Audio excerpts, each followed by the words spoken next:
नमस्कार, मेरा नाम है निवेदिता शांडिल्य और आप देख रहे हैं पॉलिटिक्स। लोकसभा चुनाव 2024 को लेकर के बीजेपी ने अब 405 उम्मीदवारों की घोषणा कर दी है। लेकिन बीजेपी की सूची में कई ऐसे उम्मीदवार भी हैं जिन्होंने लोगों का ध्यान खूब खींचा है। इनमें से एक हैं बॉलीवुड अभिनेत्री कंगना रनौत। बीजेपी ने अपनी 5वीं लिस्ट में कंगना रनौत को हिमाचल प्रदेश की मंडी लोकसभा सीट से प्रत्याशी बनाया है।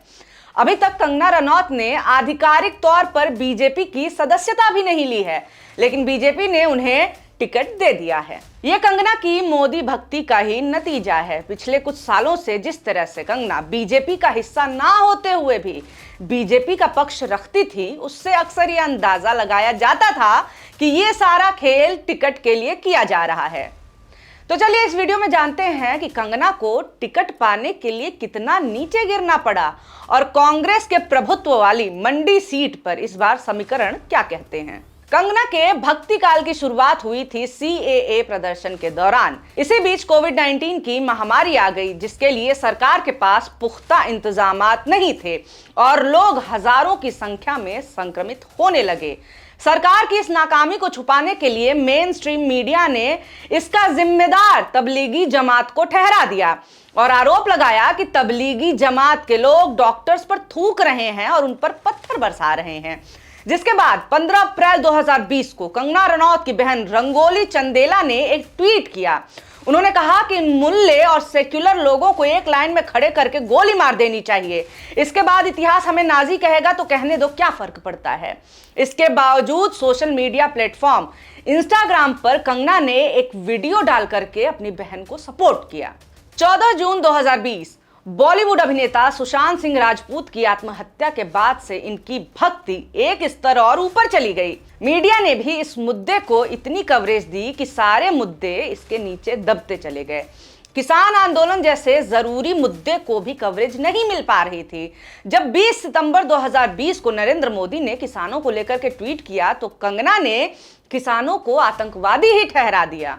प्रधानमंत्री मोदी ने ट्वीट करते हुए लिखा कि मैं पहले भी कह चुका हूं और एक बार फिर कहता हूं, MSP की व्यवस्था जारी रहेगी, सरकारी खरीद जारी रहेगी। हम यहां अपने किसानों की सेवा के लिए हैं। हम अन्नदाताओं की सहायता के लिए हर संभव प्रयास करेंगे और उनकी आने वाली पीढ़ियों के लिए बेहतर जीवन सुनिश्चित करेंगे। हालांकि ये अलग बात है कि सरकार ने MSP पर अब तक कोई कानून नहीं बनाया है। प्रधानमंत्री के ट्वीट का जवाब देते हुए कंगना रनौत ने कहा कि प्रधानमंत्री जी, कोई सो रहा हो तो उसे जगाया जा सकता है, जिसे गलतफहमी हो उसे समझाया जा सकता है, मगर जो सोने की एक्टिंग करे, ना समझने की एक्टिंग करे, उसे आपके समझाने से क्या फर्क पड़ेगा। ये वही आतंकी है। CAA से एक भी इंसान की सिटीजनशिप नहीं गई, मगर इन्होंने खून की नदियां बहा दी। इसके अलावा जब 2 फरवरी 2021 हॉलीवुड पॉप सिंगर रिहाना ने ट्वीट किया कि हम किसान आंदोलन के बारे में बात क्यों नहीं कर रहे हैं, तो भारतीय कलाकारों ने कहा कि यह हमारा आंतरिक मामला है। इनमें से एक कंगना भी थी। लेकिन जब अगले दिन भारतीय क्रिकेटर रोहित शर्मा ने ट्वीट किया कि जब हम सब एकजुट होकर रहे हैं, भारत हमेशा तब मजबूत हुआ है और समाधान निकालना वक्त की मांग है। हमारे किसान हमारे राष्ट्र की भलाई में अहम भूमिका निभाते हैं और मुझे यकीन है कि हर कोई समाधान निकालने में अपनी भूमिका बखूबी निभाएगा। रोहित शर्मा के इस ट्वीट पर कंगना रनौत बुरी तरह से भड़क गईं। कंगना ने ट्वीट करके कहा कि सारे क्रिकेटर्स धोबी का कुत्ता, न घर का न घाट का जैसा क्यों साउंड कर रहे हैं। किसान ऐसे कानूनों के खिलाफ क्यों होंगे जो उनकी भलाई के लिए हैं। ये आतंकी हैं जो बवाल मचा रहे हैं। कह दो ना, इतना डर लगता है। जब 14 महीने के विरोध प्रदर्शन के बाद 3 विवादित किसान कानून वापस लिए गए तो कंगना रनौत ने सोशल मीडिया प्लेटफॉर्म इंस्टाग्राम पर एक स्टोरी पोस्ट करते हुए लिखा कि खालिस्तानी आतंकवादी आज सरकार को परेशान करते हैं, लेकिन हमें एक महिला को नहीं भूलना चाहिए। एकमात्र महिला प्रधानमंत्री ने इनको अपनी जूती के नीचे कुचल दिया था। चाहे उन्होंने इस देश को कितना भी कष्ट दिया हो, उन्होंने अपनी जान की कीमत पर इन्हें मच्छरों की तरह कुचल दिया, लेकिन देश के टुकड़े नहीं होने दिए। आज उनकी मृत्यु के दशकों बाद भी उनके नाम से ये कांपते हैं। ये इनको वैसा ही गुरु चाहिए। इसके अलावा जब मार्च और अप्रैल 2021 में पश्चिम बंगाल में चुनाव हुए थे, जिसमें बीजेपी की हार के बाद हिंसा भड़क गई थी, बीजेपी कार्यकर्ताओं पर हमले के बाद कंगना रनौत ने ट्वीट डाल करके अपना गुस्सा जाहिर किया भड़ास निकालते हुए कंगना ने नरेंद्र मोदी से आह्वान किया कि मोदी जी अपना विराट रूप दिखाइए जो आपने 2000 में दिखाया था। आगे कहा कि गुंडई को खत्म करने के लिए सुपर गुंडई की जरूरत है, जिसके बाद से ट्विटर ने कंगना रनौत का अकाउंट सस्पेंड कर दिया था। अभी हाल में ही जब कंगना रनौत को मंडी से बीजेपी का टिकट मिलने के बाद कांग्रेस सदस्य सुप्रिया श्रीनेत ने अपने इंस्टाग्राम पर कंगना रनौत की तस्वीर डालते हुए ये पोस्ट कर दिया था कि मंडी में क्या भाव चल रहा है, जिसके बाद कंगना रनौत ने सुप्रिया श्रीनेत को महिला विरोधी बता दिया और बीजेपी की स्मृति ईरानी से लेकर मनोज तिवारी तक सुप्रिया श्रीनेत के इस्तीफे की मांग करने लगे। हालांकि ये बात अलग है कि बृजभूषण सिंह पर इनका मौन व्रत अभी भी है।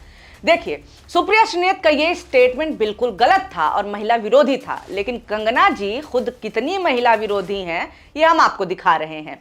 पहला उदाहरण देखिए, 28 नवंबर 2020 को कंगना रनौत एक ट्वीट करती हैं जिसमें उन्होंने लिखा है, हा हा हा, ये वही दादी हैं जिसे टाइम मैगजीन ने भारत के 100 शक्तिशाली लोगों में शामिल किया था और अब ये 100 रुपए में मिल रही हैं।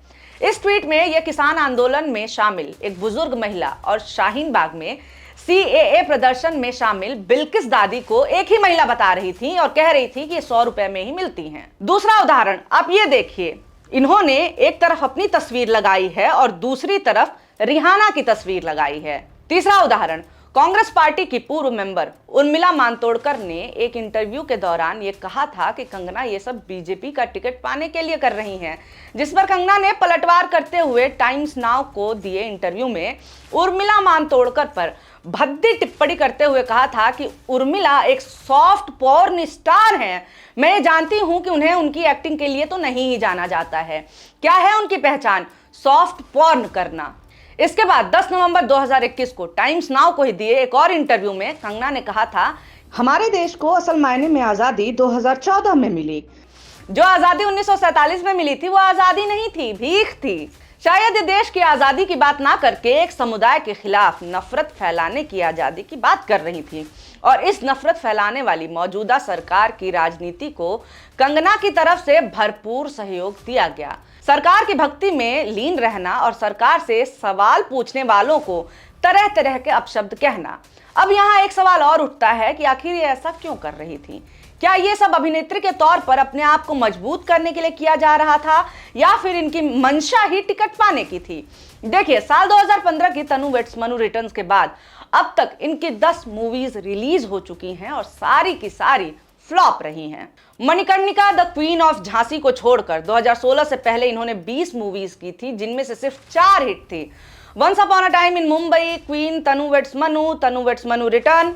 यहाँ हमने इनकी कैमियो के रोल और मूवीज की बात नहीं की है। अगर हम इनके करियर की बात करें तो 2015 तक ये औसत रहा, लेकिन 2015 के बाद से ही लगातार गिरावट आई है और इसीलिए कंगना बीजेपी से टिकट लेना चाहती थी।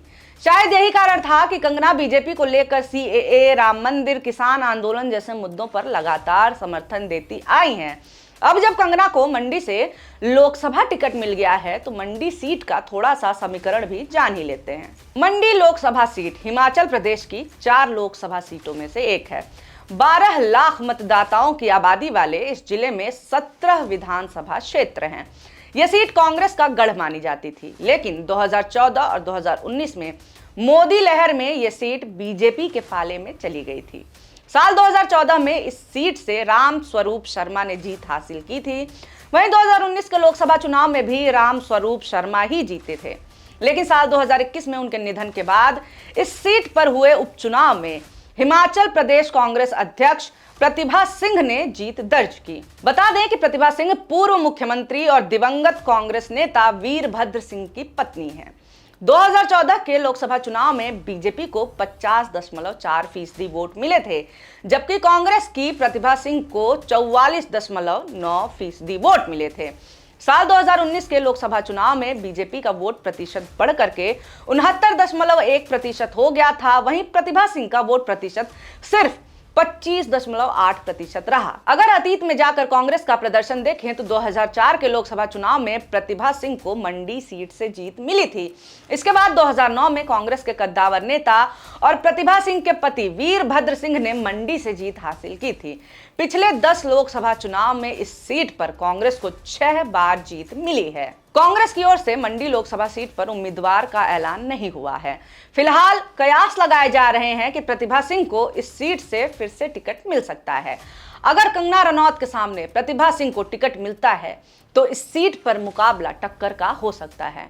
अब ये तो आने वाला वक्त ही बताएगा कि कंगना इस सीट से जीत पाती हैं या नहीं। आज के वीडियो में बस इतना ही। अगर वीडियो आपको अच्छा लगा हो तो लाइक जरूर कर दें, और हाँ, ऐसे ही वीडियोस आपके सामने आते रहें उसके लिए हमारे चैनल मॉलिटिक्स को सब्सक्राइब जरूर करें और कमेंट करके हमें अपनी राय जरूर दें। बहुत शुक्रिया, बहुत धन्यवाद।